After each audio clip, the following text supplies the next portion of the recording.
Bien, amigos, el punto más importante aquí es que en estos tiempos de cancelación, en estos tiempos de dictadura políticamente correcta, en estos tiempos en los cuales las personas son despedidas de sus trabajos por sus opiniones políticas en empresas privadas, en las democracias occidentales, en este momento en que algunas de las mejores universidades del mundo, las que históricamente habían luchado por la libertad de expresión, abrazo partido, incluyendo los factores de izquierda dentro de esas universidades, son partidarios de acabar totalmente con la libertad de expresión. En este momento donde todo este discurso revestido de nuevos ropajes, la caída del poder soviético es seguida del el resurgimiento de lo que podríamos llamar el marxismo cultural, de la escuela de Frankfurt, en realidad, que es bastante antigua, pero que de los 70 en adelante vive un resurgimiento y que finalmente con el colapso soviético se va a convertir en la nueva moda de la izquierda global.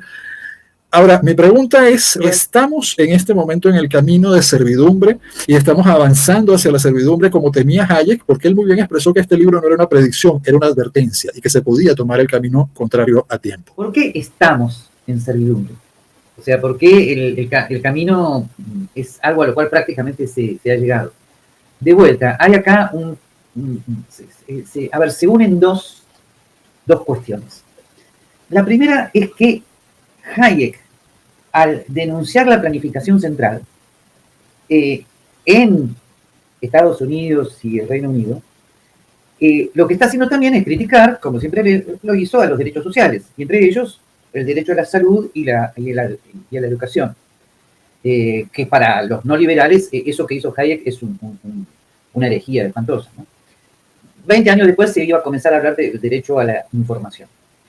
Esos derechos plantearon jurídicamente un Estado-providencia, porque el Estado se convierte en el sujeto pasivo de obligación de esos derechos, o sea, es el que debe programáticamente proveer servicios de salud y educación, proveer las agendas de salud y educación. A eso se va uniendo todas las Naciones Unidas, y por lo tanto, la libertad de enseñanza, la libertad de asociación, quedan casi ocultas, quedan casi como una cosa secundaria, ¿no?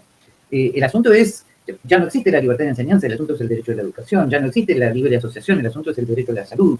Y si no coincides con lo que las agendas del Estado determinan al respecto, pues serás ilegal, ¿no?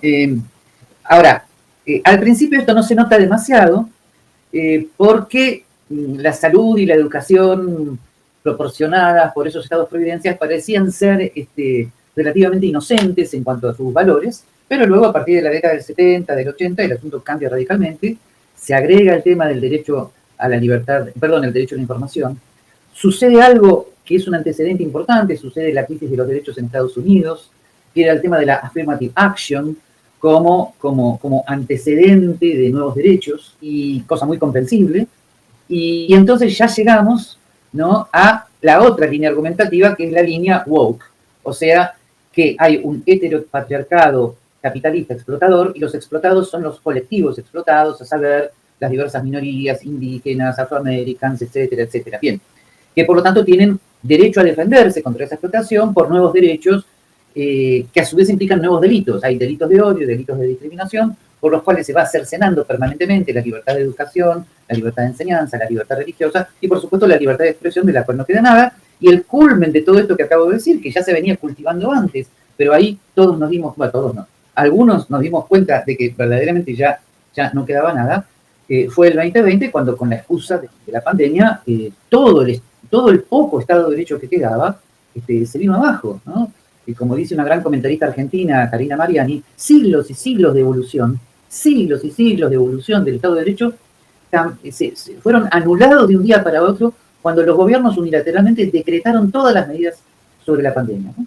Bueno, eso realmente es un antes y un después. Creo que todavía es muy temprano para que retrospectivamente se pueda evaluar lo que eso ha significado, pero estoy seguro que 100, 200 años más adelante, el 2020 va a ser un año absolutamente dramático en la historia de la humanidad. Pero termino con algo optimista.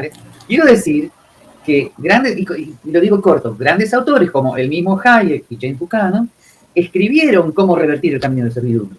James Buchanan con el cálculo del consenso, Hayek con el libro 3 de Derecho, Legislación y Libertad, trataron de ver cómo se puede volver a una democracia constitucional auténticamente liberal, cómo se puede salir de este chronic capitalism. Es jurídica y políticamente posible, aunque me parece que estamos totalmente lejos de las condiciones culturales. Gabriel, Lo que tú estabas mencionando sobre lo inofensivos que se veían los contenidos de la educación y la salud y todas otras cosas cuando empezaron. Sin embargo, fíjate qué cosa tan maravillosa es tu país, que siempre se adelanta a todo, a veces por lo bueno y por desgracia también por lo malo. Argentina es uno de los países donde más rápidamente dejaron de ser inofensivos. De hecho, yo recuerdo un maravilloso librito en donde se le enseñaba a los niños a leer con Perón y Evita. Sí. Entonces, en tu opinión, ¿por qué precisamente en Argentina es uno de los primeros lugares en donde se abusa tan descaradamente el Estado educador? La Argentina como país es toda una adelantada, porque este paso de la inocencia a la pérdida de la inocencia que se da en los derechos sociales, en Europa y en Estados Unidos es un paso que más o menos está a fines de la década del 60, comienzo de los 70. En Argentina, en cambio, el sistema educativo estatal formal, sarmientino, la ley 1420, fue la etapa de estatismo inocente. Fue la etapa donde el Estado enseñaba en literatura, las ciencias, pero no imponía agendas de generación moral como ahora se están imponiendo, ¿no? Pero, cuidado, todos los instrumentos legislativos para que el Estado imponga su agenda estaban dados. Lo que pasa es que estaban milagrosamente bien utilizados por un contexto cultural. Pero apenas Perón sube al poder, el típico dictadorzuelo de izquierda latinoamericano inmediatamente utiliza esos instrumentos legislativos educativos y en menos de 24 horas cambia los contenidos. El libro de lectura que por más de medio siglo se había utilizado cambia por La razón de mi vida de Evita Perón. Muchos padres se despiertan, se dan cuenta de lo que está sucediendo, ¿no? Ya no pueden evitarlo, muchos maestros son despedidos por no querer enseñar con ese libro, etcétera, etcétera. Y ahí sí, efectivamente, la Argentina con esa historia para atrás, mientras que Europa intenta volverse liberal a partir del 46, ¿no? La Argentina definitivamente entra por un camino del socialismo del cual nos hemos podido librar solo por dos circunstancias casuales. Una circunstancia casual y otra no tanto. Por un lado, en el 82, el último gobierno militar, mejor dicho, el gobierno militar de entonces pierde la guerra de las Malvinas, y por lo tanto, la opción militar en Argentina, con sus variables, la opción militar en Argentina queda imposible. Lo cual es un gran progreso en el sentido de que o nos organizamos constitucionalmente o se acaba la nación, se acaba el país, ¿no? Y en eso estamos hace bastante tiempo, desde el 83 en adelante. Y luego hay dos intentos, uno fallido y otro veremos, de salir del peronismo, de la versión de izquierda del peronismo, que es el peronismo kirchnerista, que es nada menos que castrismo a la Argentina, ¿no? Que es el gobierno de Macri en el 16 y ahora el de Milei, ¿no? Y que vamos a ver cómo le va. Son intentos cuasi desesperados, ¿no? De salir de eso, y que veremos, ¿no? Pero la Argentina es un caso realmente interesantísimo. Una visión final de qué ha significado Caminos de Servidumbre a título personal. Gabriel Zanotti. Cuando leí, tal vez demasiado rápido, Camino de Servidumbre, fue en el mismo momento donde yo estaba leyendo a von Mises, y todo eso fue en mi plena adolescencia. Y eso, tengan en cuenta que era la Argentina de los años 73, 74 y 75. Por lo tanto, leer a Hayek junto con Mises, sobre todo la parte sexta de su Tratado de Economía, donde habla del intervencionismo, era explicar la servidumbre en la cual yo estaba, en la cual yo había nacido y que se había reforzado absolutamente con el tercer gobierno peronista. Por lo tanto, yo, gracias a Hayek, soy una persona que tuve una conciencia muy rápida de estar en servidumbre. En ese momento, la mayor parte de los chicos de mi generación pensábamos huir.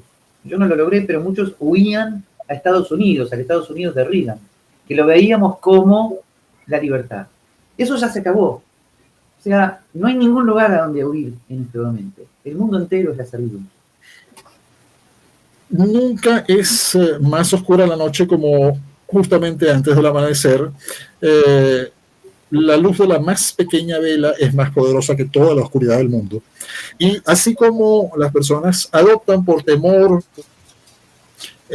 búsqueda de la seguridad, el camino de servidumbre, la experiencia de ver que todo era mentira, que todo era una estafa, las hace buscar y ansiar realmente la libertad. Y la libertad terminará por imponerse. No olvide suscribirse al canal, sobre todo si ya llegó hasta aquí, es que le gusta, así que suscríbase al canal y nos estaremos viendo en el próximo video.